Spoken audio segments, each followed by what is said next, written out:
Hey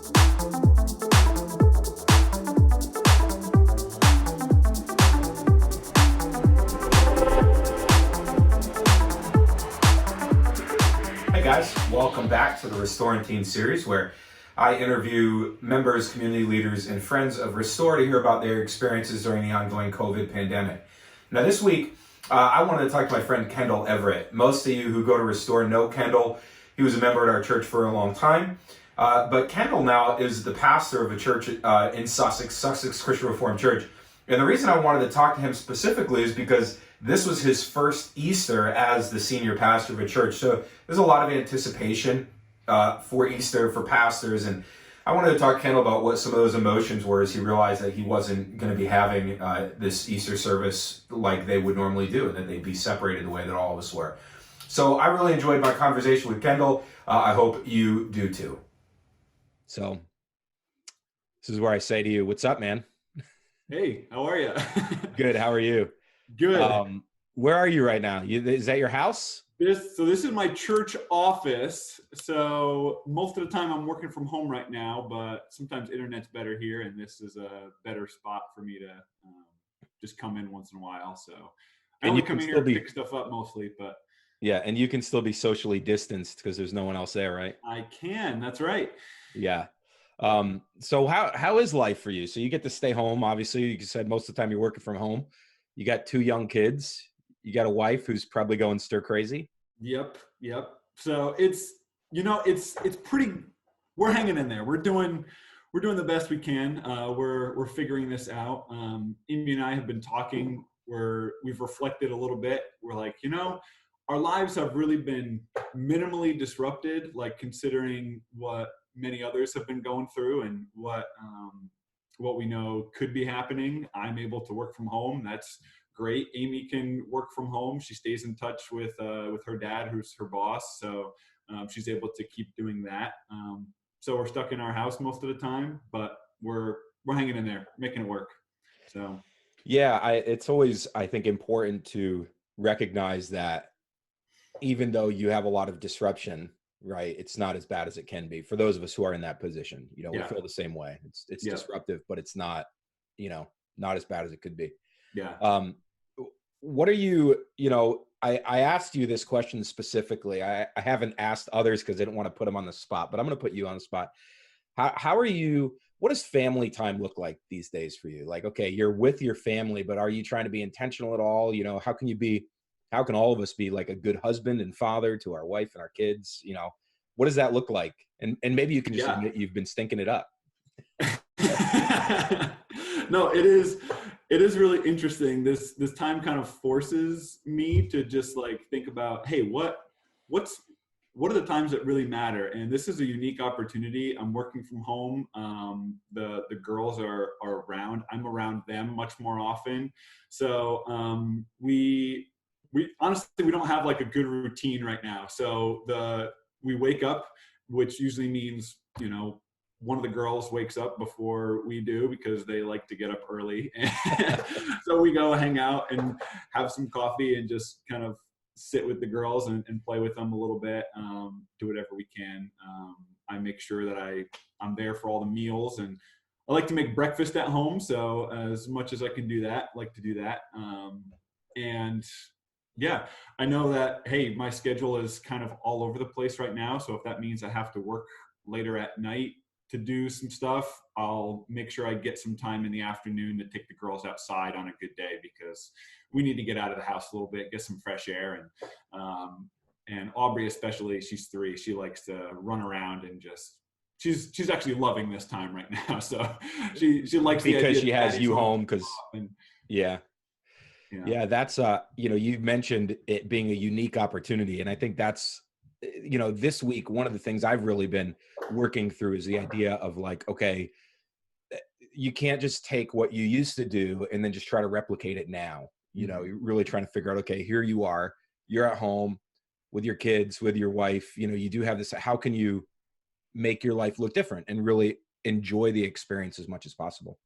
Yeah, well, that's really what we're trying to do. We're trying to make the most of it, honestly. And not easy because sometimes mentally, like we're kind of stuck, like we don't, we're feeling stuck. So it's hard to just kind of break out of that. But then the times that we do, it's like, oh no, we have to take advantage of this because, we're not going to get this all the time. And so we need to learn how to just, hey, the kids aren't going to understand this, but they're going to remember that we're here during this time, and how can we actually make it fun? And how can we help them to know that we care about them too? So. Yeah. And I think it's just realistic to consider that we don't know how long it's going to be this way. Yep. We don't know what that's going to look like. So trying to figure out what that rhythm looks like in the midst of that. Yeah, it's interesting. Amy, so Aubrey, she just turned 3 a little while ago. Last week? What day is it today? Yeah, last week. It doesn't matter anymore. We're at that stage. Yeah. So, but it was funny, like, you plan a big birthday party ahead of time, and you expect all these people to be there, and suddenly we're not allowed to do all those things. And so then we got really intentional. Amy mostly, she did most of the planning, but we kind of, at the end of the day, we kind of realized, hey, this was actually a more fun birthday party for her, and maybe even more memorable than the party that we would have thrown, because people are coming down the street and beeping and giving her special signs. And we made it more memorable just in the different things that we were able to do, and the different things that we had to think of, because the normal thing that we planned just wasn't going to happen.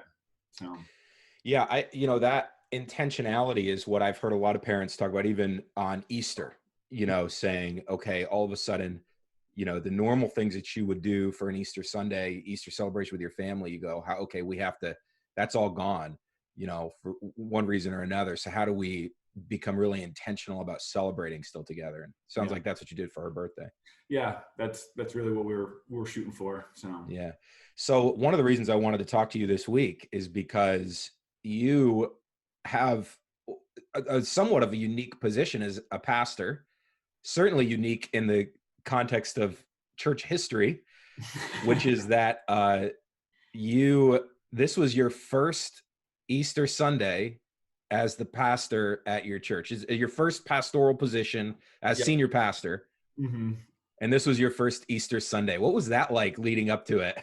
Yeah. So, in my head, like a couple months ago, you think of Easter as like this grand moment, like, all right, I finally get to preach my first Easter sermon, to be with my congregation and kind of establish like, hey, this is really what matters. This is the biggest moment in Christian history. Like, we need to celebrate this amazing thing. So all these ideas and all these things kind of went through my mind of like, what is that going to look like? I get to spend it in the sanctuary with a, crowd full of people and all the lilies and everything. And that was all taken away about a month ago. Yeah. So it was very different to kind of like imagine this grand moment and suddenly realize that I'm preaching from my couch and still trying to connect with my people and still like see this as the thing that matters. And I think it was interesting, you take away all of the other stuff, and I think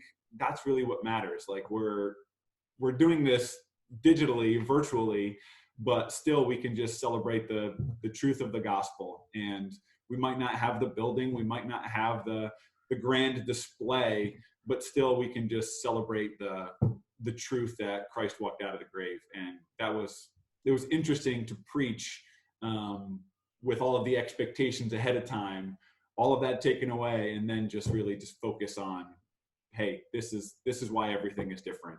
And yeah, I tried to preach, and I'm preaching this to myself because I need to know it, but because Christ walked out of the tomb, well, we can celebrate that no matter what our circumstances. And that's something to be celebrated. But yeah, it was weird.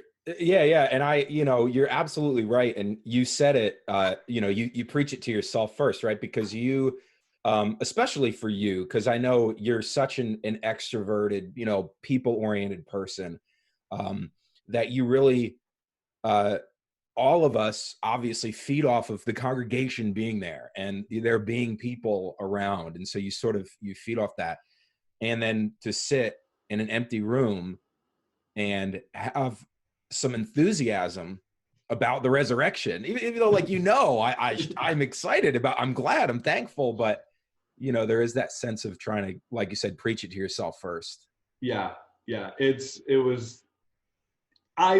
you know me. I love to be with people. I love to feed off energy. I'm absolutely that guy. And I found myself more nervous preparing for Easter, knowing like I won't actually get to see and like be with people, especially the people that I'm worshiping with. So I found myself like extra nervous and I found myself like just in a different mental space. But that's really what I tried to get down to. Once it started to click, like, you know what, that's what matters. And I did feel like I was able to just like reflect the joy that I was feeling. But yeah, I do get to feed off of people a little bit. We do a Facebook Live, so I can see when people are like coming on, and I get a little bit of amens coming in through that, so I can see the comments pop up. So that part's fun. I get to feed off of that energy at least. So that's good. So you're literally preaching to your computer, and you can see the comments and stuff come in while you're doing it. Yeah.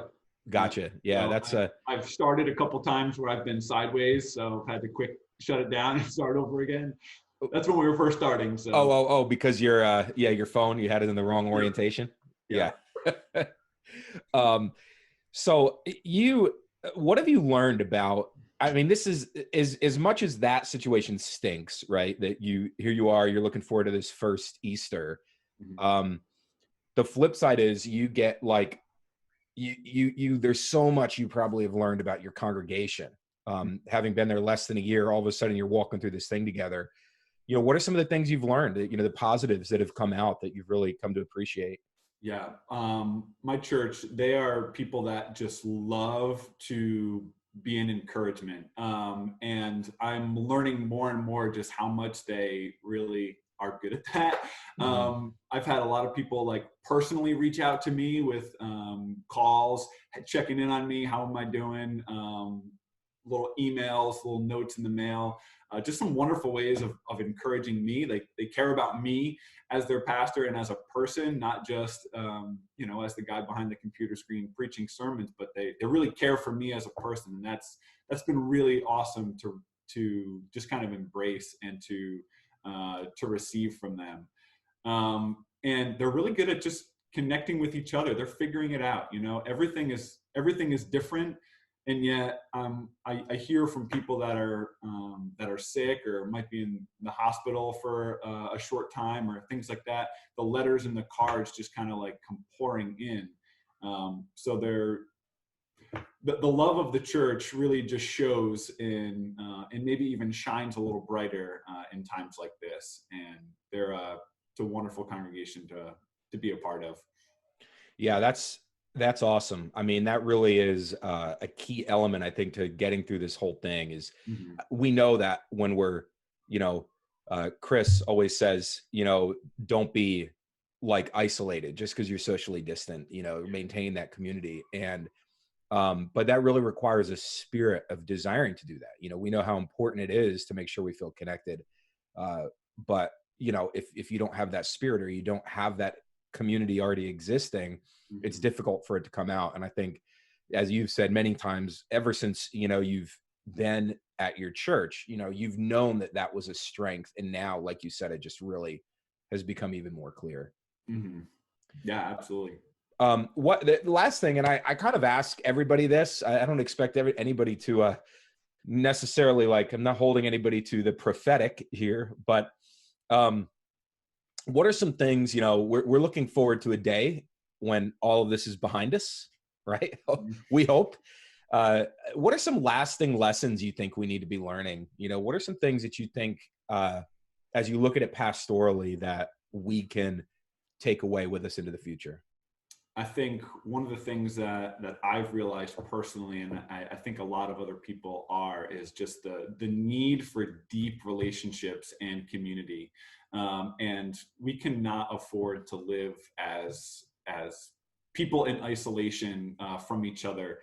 And the church won't be able to function well as people that are just individual silos. But I think looking, if we were to go a year down the road and look back, and some of the things that we might have learned from this is really the importance of spending some time in deep community with each other and understanding what it really means to lean on people.